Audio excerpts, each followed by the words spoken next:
Tolosa y Aldos Quiapacase, en País ADN, por la 91.7.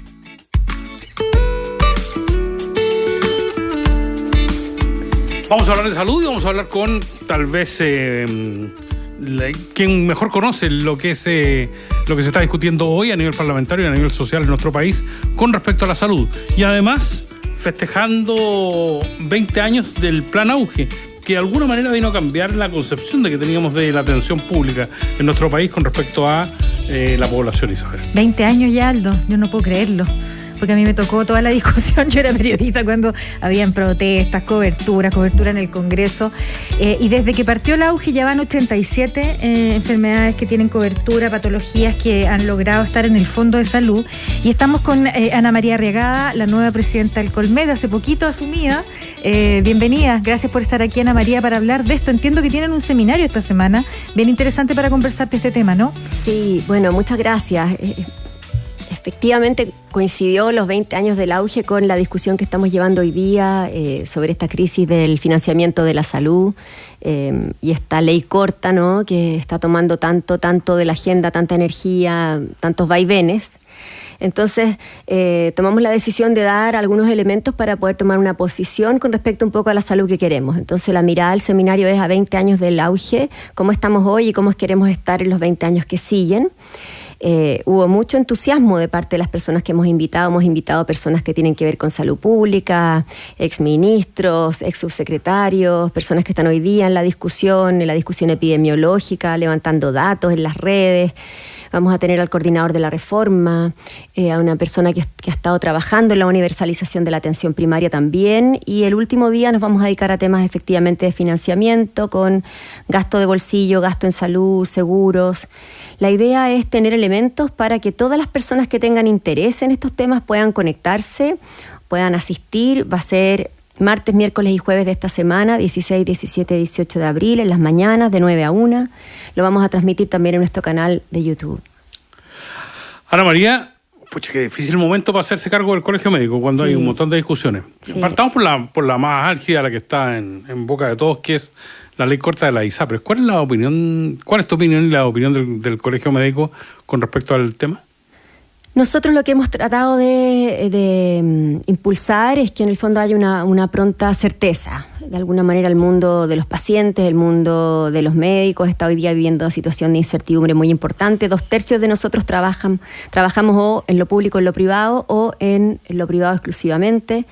Hay que recordar, y en eso bastante como buena en detalle, es la entrevista que dio el presidente de la Asociación de ISAPRES el fin de semana, con los datos. En el fondo aquí son instituciones que aportan 38% de los exámenes, mucha cirugía, muchas camas de las que disponemos, un alto grado de empleabilidad también. Entonces a nosotros lo que nos preocupa es que de alguna manera hay una pronta certeza, que las ISAPRES ojalá no quiebren.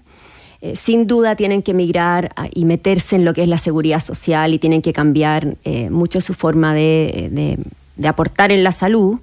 Los países que están haciendo estos cambios en Latinoamérica y en el mundo en general han migrado a un seguro único, más seguros complementarios de distinto tipo, y Chile probablemente tiene que migrar hacia allá, pero planificar una reforma en una situación de inestabilidad, con 2 ISAPRES quebradas que arrastren a prestadores, es una situación muy, muy compleja.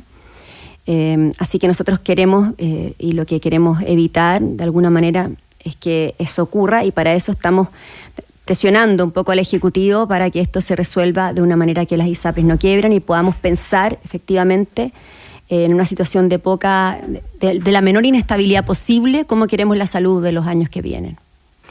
Sí, yo estaba pensando, estamos hablando con Ana María Arriagada, ella es presidenta del Colegio Médico. Hay, no sé, esta semana entró ya la discusión fuerte de la ley corta de ISAPRE, comenzó a votarse en la Comisión de Salud de la Cámara, tiene más de 160 indicaciones. Yo estaba leyendo que es súper difícil de seguir para una persona común y corriente, la verdad, estar siguiendo lo que está pasando ahí adentro. Pero hay una dentro de los cambios propuestos, el Ejecutivo, por el Ejecutivo están algunas mejoras para la modalidad de cobertura complementaria FONASA. Justamente lo que estamos hablando un poco del auge, ¿no?, que tiene que ver ver cómo podemos fortalecer nuestro sistema público también, para que las personas que realmente no pueden estar en un ISAPRE tengan una muy buena atención en otro lugar. ¿Eso solo podría hacerse efectivo con seguros? A ver, es interesante el tema de la modalidad de seguro, o la MSC, que es esta modalidad en el fondo en que uno a través de FONASA puede contratar un seguro complementario, seguros que probablemente van a ser licitados para un amplio volumen de la población. Pensemos que hoy FONASA va a tener casi el 90% de los cotizantes. Nosotros hemos planteado que para eso es muy importante modificar el gobierno corporativo de FONASA y que sea un gobierno corporativo con un directorio, un poco como a la usanza del metro. Creemos que el poder importante que va a tener, los lineamientos estratégicos tienen que ir desde un gobierno a otro, ojalá con un gobierno corporativo que cruce transversalmente dos gobiernos, que tenga independencia, que tenga una expertise técnica importante y que tenga ausencia de conflictos de interés. En segundo lugar, se han desgranado quizás lo más interesante de la discusión de la ley corta es que más allá de que obviamente tenemos al Ejecutivo, al Superintendente, a los diputados, a los senadores enfocados, a veces un poquito más desenfocados que enfocados, pero en lo que es la ley corta, son todas estas discusiones que se dan paralelas y que son interesantes y que pasan por fortalecer FONASA. Y una de ellas también está buscando un seguro, como una especie de seguro catastrófico, en el fondo, que pueden usar los pacientes que están en FONASA con patologías no GES y que les permite acceder en el fondo con un copago más bajo que está dado por el asegurador a resolver su problema en el sistema privado para salirse un poco y no atochar las listas de espera. Eso es muy interesante porque de alguna manera junta los problemas que tenemos hoy, que son una lista de espera que es sin duda el problema más importante de salud que tenemos, con también la necesidad que tienen hoy día las instituciones privadas de inyección de recursos. Entonces yo creo que aquí cada entidad está moviéndose. FONASA está moviéndose, tiene un tema pendiente con los aranceles porque efectivamente FONASA no paga tan tarde, pero paga poco y paga menos de las que las cosas cuestan. Por lo tanto, ahí hay que hacer un esfuerzo importante de buscar aranceles. Esos aranceles, ojalá, puestos primero en las patologías que tienen más importancia sanitaria, ¿sí? Por decirlo de una manera, tenemos que resolver con los aranceles patologías por las que la gente está en lista de espera y que son de importancia sanitaria, pero no patologías, por ejemplo, de cirugía plástica, que tienen que quedar obviamente como postergadas. Por las urgencias, en el fondo. Claro, por las urgencias. Y las clínicas están haciendo lo suyo en el sentido que tienen que abrirse a operar por volumen, también a bajar sus costos, a contener sus costos, a fortalecer la figura de los médicos como una figura fundamental para justamente ajustarse a costos basados en evidencia y no solamente en criterios gerenciales, y eso las clínicas lo deben hacer también y a mí me parece que lo están haciendo. Si las únicas que están con tareas pendientes son las ISAPRE, que no han ofrecido nada nuevo hasta ahora. Y por lo tanto nosotros también creemos que ahí hay una industria que está jugando en una cosa media perversa un poco, ¿cierto? Como que a veces pareciera que quisieran quebrar y que no están ofreciendo efectivamente formas nuevas como que han dejado que otros discutan. Exactamente. Otros me resuelvan mi problema, y están ahí como amenazando que aquí estamos nosotros, que vamos a quebrar, bueno, pero ofrezcan cosas. Y efectivamente también, del punto de vista de la regulación, ya sería hora que se eliminara las preexistencias y se eliminara la declaración de salud, porque si no lo que pasa es que está el sistema muy propicio para que se creen nuevas ISAPRES que están pasando hoy día sin deuda. Entonces a nosotros nos preocupan, por supuesto, los pacientes en primer lugar. Nos parece que esta discusión tiene que terminar, ojalá el 15 de mayo. Ahí lo más fundamental del punto de vista de los diputados es que de alguna manera la mirada no sea ideológica, que sea bastante pragmática y que entiendan que si queremos todos juntos vigilar por la salud que queremos, hay temas que no pueden ser vistos bajo la lupa de la ideología ni darse gustitos personales, sino que hay que pensar en el bien común. Y el bien común a veces es el mal menor, de alguna manera. Y a nosotros nos parece que un escenario muy complejo es que quiebren las ISAPRES, hay que tratar de aprobar al menos el alza extraordinaria, que eso les va a estabilizar, pero luego entrar firmemente a exigirles efectivamente condiciones distintas. Ana María, uno de los principales problemas ético de los médicos en nuestro país, que afecta muchísimo a la sociedad en términos laborales y en términos económicos, son las licencias falsas. Ha habido investigaciones que sorprenden en el último tiempo por la magnitud del fenómeno. ¿Cómo lo ve el Colegio Médico, que es el principal sostén ético de la profesión en nuestro país? Bueno, yo creo que cuando hablamos de magnitud, hablamos de muchas licencias, pero emitidas por pocos médicos. De alguna manera eso es súper importante como dejarlo claro, y nosotros no vamos a amparar eso. Nosotros entendemos la licencia primero como un derecho de los trabajadores, también como una herramienta que es el reposo, que es muy importante. En muchos actos médicos terminan con el reposo. Sin duda es un costo importante en la salud y es parte de lo que hay que conversar como país también, y por eso es tan importante resolver pronto la ley corta y que se resuelva de una manera con una cierta estabilidad, porque las licencias es algo que tenemos que discutir. Hay que ver si salen del pagador y se pagan de otra manera, digamos, con otra partida presupuestaria que no sobrecargue al asegurador privado ni al público. Hay que regularla de una manera distinta y nosotros vamos a estar disponibles para ello. Pero la verdad que los datos que se tienen de la superintendencia, menos del 0,1% de las atenciones médicas terminan con estos emisores de más de 1.600 o incluso 5.000 licencias, que sin duda no tienen ningún arraigo en lo que es una buena práctica médica. A nosotros nos preocupan las consecuencias que está teniendo esta discusión, porque nos parece que se mira en forma como injusta a la mayor parte de los médicos que extendemos correctamente las licencias, y además en este afán que tiene que ver con probablemente controlar costos, ir a aumentar las regulaciones, se hacen solicitudes que son extremadamente complejas, gran número de informes en poco tiempo para que los médicos los respondan. Hay un cuestionamiento muy importante de las licencias de causa de salud mental, en un momento en que la salud mental es un tema importantísimo para la salud de la población. Entonces nos parece que ahí la discusión tiene que ser una discusión de fondo. Entendemos que haya regulación, pero no queremos que paguen justos por pecadores. Y la verdad, lo que menos queremos es que se afecte una parte importante del tratamiento de una patología que es el reposo. Doctora, quiero volver a traerla al auge, que es el seminario que nos va a tener conversando esta semana. Se cumplen 20 años de esta reforma. Ustedes han enfrentado con un seminario de 3 días, que parte el 16, pero que en el fondo la idea es mirar para atrás, pero también poder mirar cómo podemos seguir mejorando esta ley, ¿no? Y esta prestación de servicio. Va a estar Hernán Sandoval, el doctor que fue uno de los creadores del auge, junto al doctor Artaza. Uno se acordará de aquella época cuando daban la pelea. Pero ¿cuáles son los desafíos? ¿Incluir más enfermedades? Que tenga mayor cobertura, que mejoren los hospitales, porque igual estamos al debe con las listas de espera, con la calidad de los hospitales. ¿Qué es lo que debiera el auge, como si uno lo soñara, tener una salud pública que sea como digna en el fondo, ¿no? Primero yo quiero, decir que el doctor Sandoval se acercó tempranamente al colegio médico y tuvo una conversación con nosotros y nos dijo, oye, pasa que estamos todos hablando de financiamiento como si eso fuera todo el tema de salud. Y se cumplen 20 años del auge, ¿por qué no aprovechamos esa instancia para mirar hacia adelante? Por lo tanto, él fue muy importante un poco en la génesis de este seminario. El doctor hoy día está dedicado a la academia, ¿no? Sí, sí.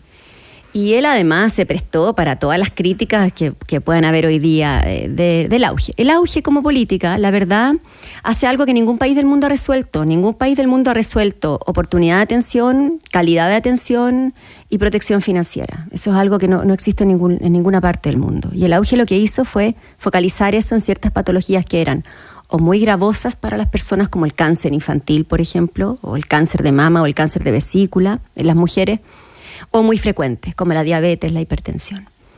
Entonces, la verdad que más que pensar en aumentar el auge, porque eso también es bastante insostenible y no tiene mucho probablemente como rigor sanitario, mirá, claro, lo que tenemos que discutir hoy día es exactamente eso, cómo priorizar y cómo lograr mejorar la oportunidad de atención, listas de espera, la protección financiera, equidad y la calidad, que haya buenos protocolos.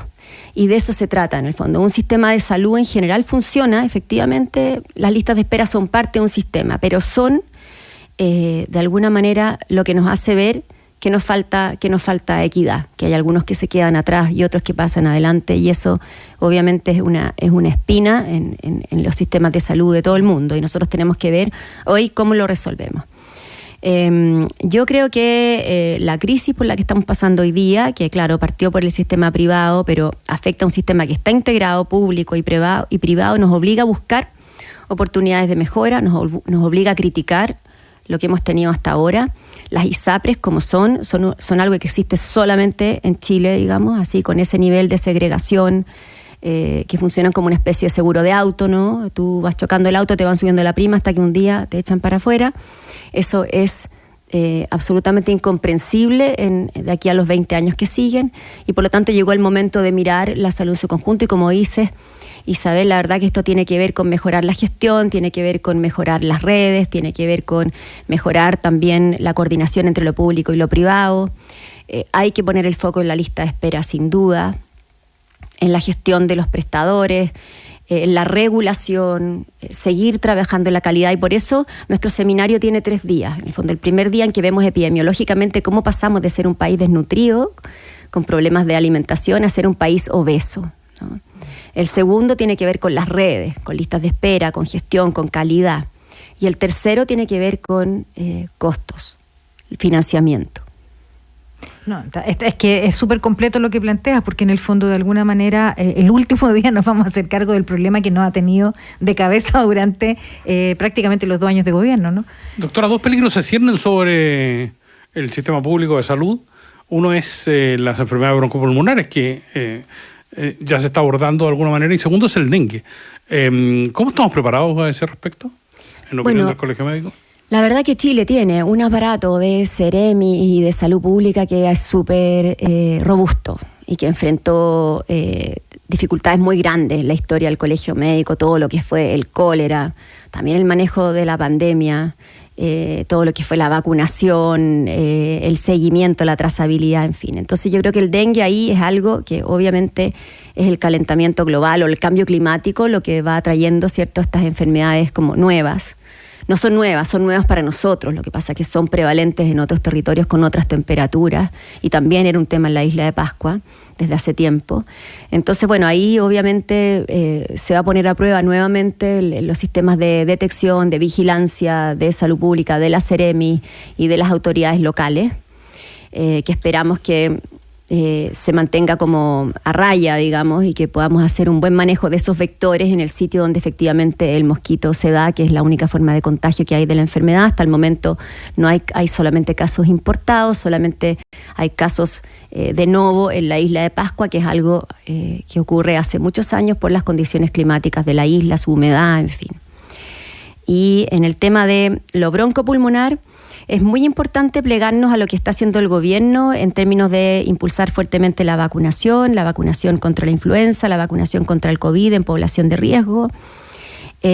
Y súper importante también que los padres acudan por el Nirsevimab, todos los padres de niños menores de 6 meses, porque solo de esa forma podremos dedicarnos este año a un invierno que tenga una cara distinta. Y incluso es parte del seminario nuestro hablar de esto de las campañas de invierno, ¿no? Que es como que todos los años uno tiene la sensación de que se alivianaron un poco las campañas. ¿Ustedes son críticos de esa mirada que el gobierno le ha costado instalar el tema de la vacunación de nuevo como una prioridad? A ver, yo creo que el año pasado hubo varios errores y nosotros vemos que este año están intentando como mejorar. Echo de menos todavía una campaña fuerte de prevención, de comunicación de riesgo. Hubo un spot que era muy bueno, pero circuló, yo ya no lo he vuelto a ver. Yo creo que hay que seguir lanzándolo con fuerza para impulsar la vacunación en población de riesgo. El Nirsevimab es muy importante que los padres entiendan que es el remedio listo, inyectado a un niño, no es una vacuna, es un anticuerpo, es meter directo el soldado que va a atacar al sincicial, un virus que hizo que el año pasado tuviéramos un invierno extraordinariamente complejo en población pediátrica. Este año, si los padres acuden a darle al Nirsevimab, un remedio seguro, que costó mucho traer, somos señeros en Latinoamérica en ofrecerlo, sería muy triste que eso se quedara botado. Entonces, que los padres acudan para que podamos al menos controlar la campaña de invierno en niños, que además es algo que nos hace a todos sufrir mucho, ¿cierto? Y estresa mucho a los padres, a los equipos de salud, y podamos dedicarnos a la campaña de invierno en adultos. Pero sin duda es como curioso que todos los años estamos como atrincherándonos frente a los inviernos, y quizás ya debiéramos internalizarlo de una manera distinta, con partidas presupuestarias que no haya que ir a pelear al ministerio, sino que estén como de alguna manera reservadas para el invierno, con equipos de salud que estén preparados para atender y no tenga que ser esto como que todos los años montamos una campaña. Es como llamativo, ¿no? Pucha, se nos consumió el tiempo, me quedó una pregunta que quería hacerle. Pero hazla nomás, pues yo tengo otra. Pero nos van a matar. Pero es cortita. Lo que pasa es que en algún momento el Colegio Médico fue trampolín para la actividad política. Llegamos a tener una ministra del Interior que venía del Colegio Médico. Usted que vino de una familia política, así que Genaro Arregadas, ¿tiene alguna aspiración en ese sentido, doctora, no? Yo quiero sobrevivir a los 3 años y medio de presidenta del Colegio Médico, hacerlo, ya es harto, hacerlo lo mejor posible, y después tengo mi trabajo habitual, hago clases en la universidad, trabajo en el Hospital Salvador.